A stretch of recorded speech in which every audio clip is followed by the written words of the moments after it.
Thanks for joining us, everyone.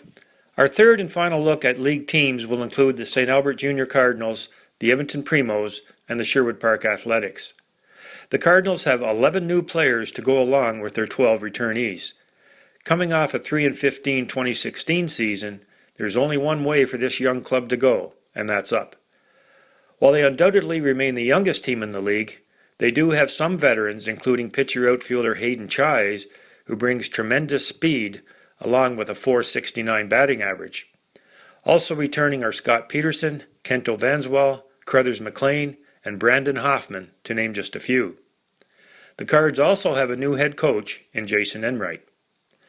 Early season play tells us that St. Albert can hit the ball, but have trouble with their ERA. They have lost both games so far by scores of 10-5 and 13-7, but the losses did come to powerhouses Westlock Red Lions and the Edmonton Blackhawks.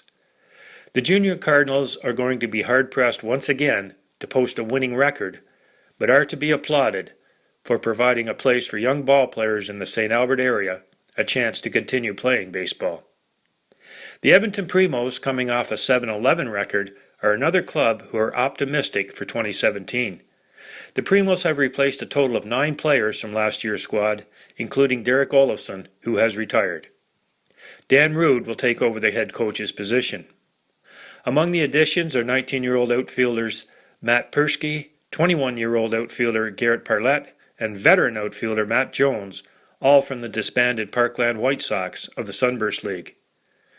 Catcher Dave Reed, who played previously in Ontario, and veteran third baseman Dustin McAvoy have been added, along with youngsters Tyler and Brandon Orcutt, who will at this point at least be playing mainly in tournaments. Other additions include Tyler Hansen and Jamie Siopoulos. Sorry if I mispronounced the name.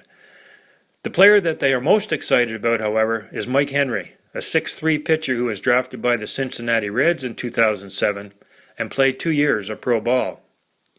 Returnees Blair Cowley, Craig and Kyle Fayan, Matt Habitant, and Matt Ruud make me believe the Primos may be ready to make a push for the playoffs. Last but certainly not least on our list is the Sherwood Park Athletics. The A's will be returning to Centennial Park for the season and look to keep the momentum from last year's 14-4 season.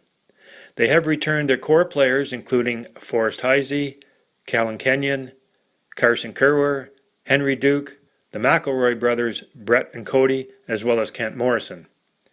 New additions include Darren Ray, Ryan Cooper, John Mailman, and Mike Desjardins.